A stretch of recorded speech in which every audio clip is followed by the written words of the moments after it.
Hello geographers, and welcome to this last video as part of your GCSE Lyme Regis Fieldwork online lesson scheme of work.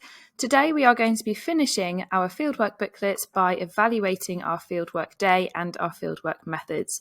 So we will be stepping away from evaluating the effectiveness of the coastal management because it's now time for us to put that evaluative lens upon our own methods and think about both the strengths, but more so today, the limitations associated with methods we do on one day as a group of GCSE students. We will be thinking about some suggestions. So what could we have done or could we do to improve the fieldwork in the future? And the final thing we need to do is have a think about how those problems as they existed on our day might have impacted the results and therefore the conclusions we made about the coastal management strategy. So the first thing it's worth noting is just reminding ourselves of the three methods that we completed on the day. You'll also hopefully now, if you are working within the booklet, find yourself on the back page those three methods are listed. So we are going to be looking at our environmental quality surveys, we're going to be looking at our beach profiles and our field sketches. The expectation of your paper 3 is that you understand one of these in a lot of depth, but for some of the activities and columns in this grid, we will be looking at all three of them. You do need a lot of exposure to different types of methods for the unseen fieldwork part of paper 3, so it makes sense we at least acknowledge these beach profiles and field sketches too. So what I would like you to do now is, after I've finished setting the scene here, is pause your video because it's time to have a think critically. Now, it's absolutely fine for you to start constructively criticising your day. Now, obviously, it has been made by geography teachers, and we hope that we've done a decent enough job to give you the experience you need to complete your paper 3. But actually, the reality of having you all there just for one day, a particular time of year, all of that is going to play a part in how reliable our fieldwork data was. So think about all of these things that you can see here in these bubbles, or just your general experience of that day.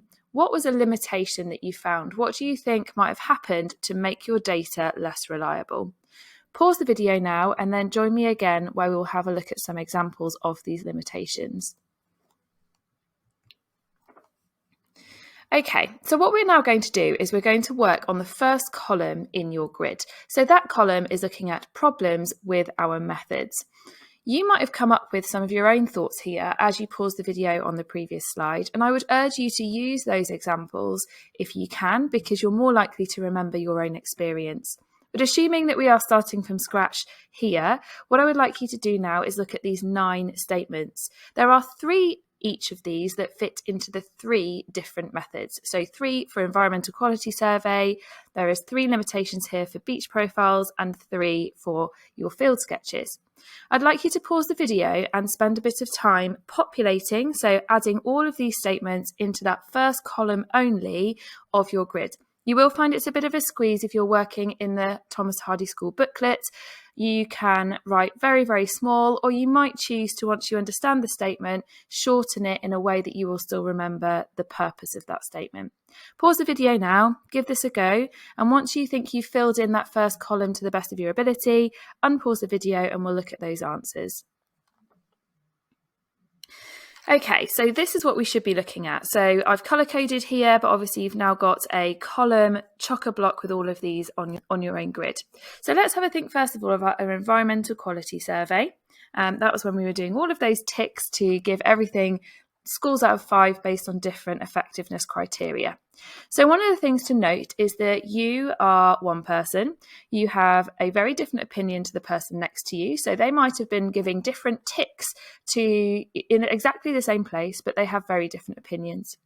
Another thing to note as well, I suppose, is that your opinion yourself can actually change from one day to another. If we'd have gone on a really grey day, it's freezing cold and nobody's using the beach, and you're feeling perhaps a little bit more miserable and wishing that we'd organised it on a better day, that might actually impact your results.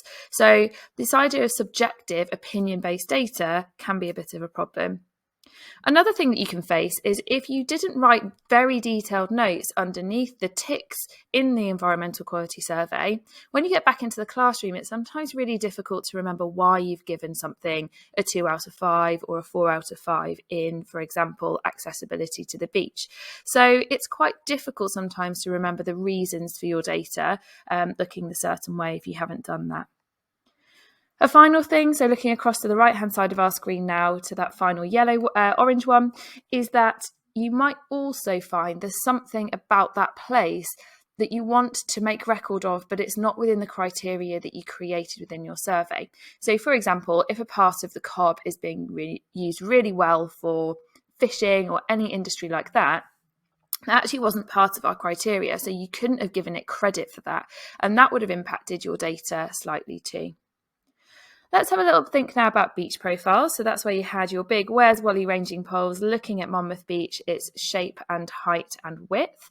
So the sorts of things you can note with this sort of method is, first of all, the challenge of using fieldwork equipment. So we've now moved away from the clunky, old, slightly rubbish manual clinometers to measure the angles, and we get you to use an app on your phone. That is so much better than what we used to use. However, even just a wobble of the hand can change those because they're very sensitive. So reading that angle accurately can be really tricky because of that. Another thing to remember is we went on one day. So that snapshot of time only told us about what Lyme Regis was like at that time of year on that time of day. So that's going to be a problem because storms and management and just general wave energy are going to reshape that beach over and over again across the year. So we're only getting a snapshot of the shape of that beach going on one day.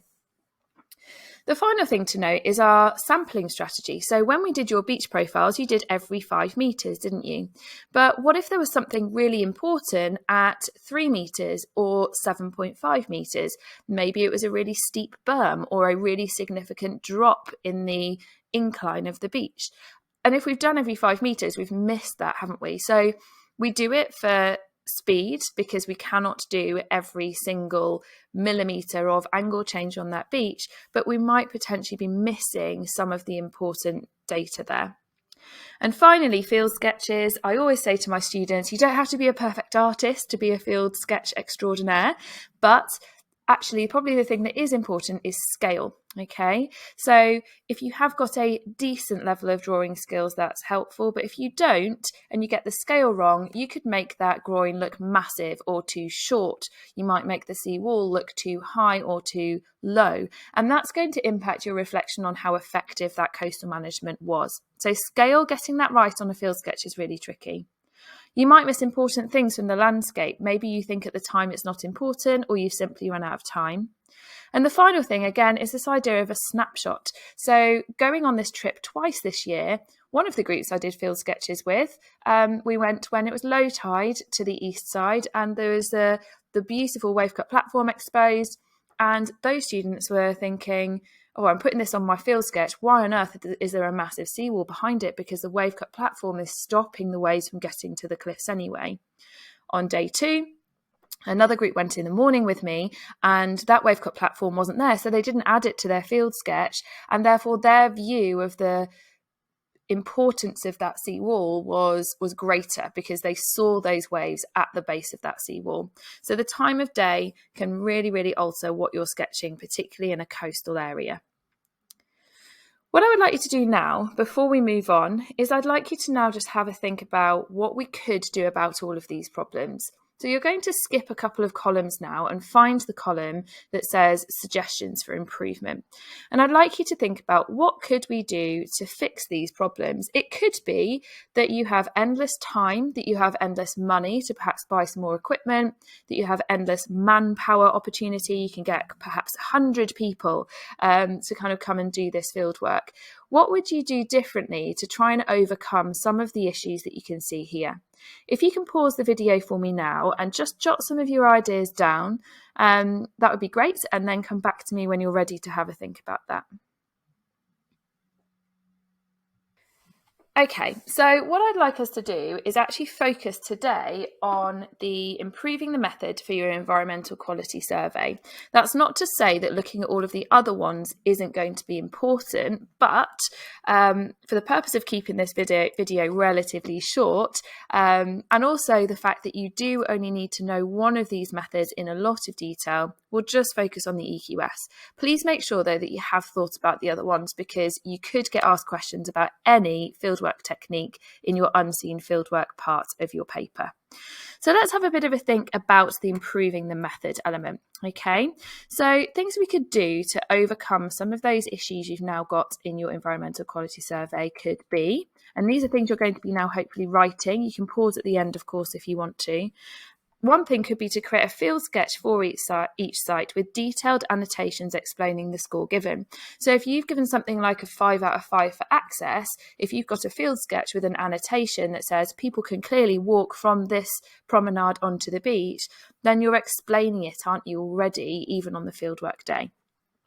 Another thing you can do to solve the kind of snapshot of time thing, which applies really with all of your methods, is that you could compare photographs of winter versus our summer field work and do environmental quality surveys for the two seasons and work out an average. You can look at historic photographs of before and after and compare that change with the coastal management too. So you're kind of broadening out your data into what we would call secondary data to make your environmental quality survey cover more than just one day. And to get rid of that bias, it's very hard to do that, but probably the best thing you could do is, if we were a class together working on it and we had endless time to collect all this data in, is we would have collected everybody's data and worked out an average, a mean across the entire class, so that we're removing bias of perhaps yourself or one particular very opinionated student. Pause the video now if you need to get this into your improving the method section of your grid.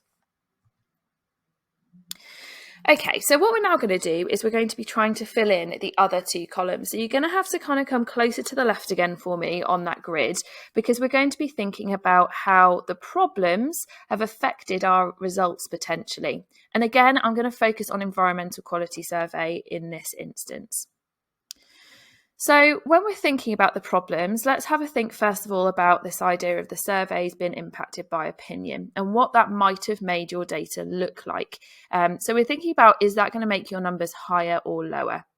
So the impact on results, and this is the sort of thing in bold now that you would write into your own grid, would be things such as, if you consider a strategy like a seawall to be more attractive than the average person might do, if you really like a good seawall, then you're going to give it a higher score. This means that your results will be higher for that location. So I had a student the other day when we were doing this in class who said, actually, yeah, I thought it looked all right. I kind of didn't really see a problem with it. It means that people can walk on it. They thought quite positively about the seawall. And I know that in previous years, other people have not necessarily thought that. So that will mean that that number will be much higher for that particular student. Perhaps if you thought the opposite, if you don't like seawalls, you might want to flip that sentence to talk about that number being lower because you don't like them. Let's have a think about another thing in terms of those limitations for this survey. So another thing as well is that differing opinions were impacted by the day itself. So not just the fact that you are your own person. So we went on quite a calm day, didn't we, with quite constructive waves. There wasn't really any evidence of any kind of really big movements or erosion occurring on that coastline. So the impact on our results could be as such. And again, the bold bit is what we're writing into our grid. So if we went on a calm day, there would have been little evidence of erosion. So when we're looking at the criteria in the environmental quality survey, like protection from erosion, we'd probably put that quite high because there's no erosion happening on that day. But that's not to say that on other days we would have seen those destructive waves ripping away some of that coastal sediment. So again, the day itself has caused our data to be higher. Our numbers were higher as a result of that. Now, of course, that's going to have impacted on our conclusions. Those two things I've just said have suggested a really high score and therefore lots of effectiveness going on in this area. Okay, so as a result of that, so this time it's the purple stuff that's going to go in your very final column on your grid. It's likely that our high EQS scores led us to conclude the coastal management was more effective than it actually was. So the positivity, the lovely sunny day, the calm weather is all going to have contributed to us perhaps looking more favourably on that coastal management in terms of it being worthwhile and effective. Another thing to note is that our conclusion can be impacted in terms of the reliability as well. So because we didn't make detailed notes on the reasons for our criteria in our surveys, it's really difficult for us to be really confident about why we've given those scores. So the confidence of our conclusions has been impacted in that way. And if we think about how valid our conclusions were, what we have to accept, unfortunately, that our conclusions were only valid for the day in which we completed the fieldwork. If we were to go on another day, all of those numbers would probably be quite different. So this is the most complicated part of your evaluation, because what you're doing is you're saying this is a problem and this is how it's probably changed what I thought about the coastal management. You've gone through a process there of this is the problem, this will have made my numbers look higher, this will have made me think that the conclusions made were more favourable towards the effectiveness of the management. I will say that most of our higher level students would probably be the ones that are going into that idea of confidence, reliability and validity. As long as everybody watching this and everybody in our classrooms understands the top section, that is going to be getting you a pretty good mark. But of course, with those high expectations, if you understand the bottom two, then I would urge you to pause the video and write those in as well. Okay, so I just want to summarise what we've managed to cover today and also what you need for paper 3. So this is the grid that you've been working on. Hopefully the bit in yellow has now been filled in. You've squished lots into there, so I hope your writing was very neat and small. And this is the bit that I want you to champion and remember for your paper 3. You need one method that you can follow all the way through that process of evaluation. Now the other two, so the bits that I have identified in blue, problems and limitations for beach profiles and field sketches, we have discussed. You may have also put something in the suggestions for improvement, so the other blue section there.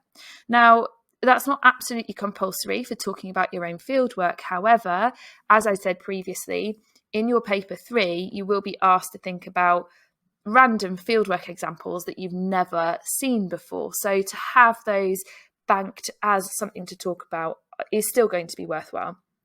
You do not need to know about the effect on the results or conclusions for beach profiles and field sketches.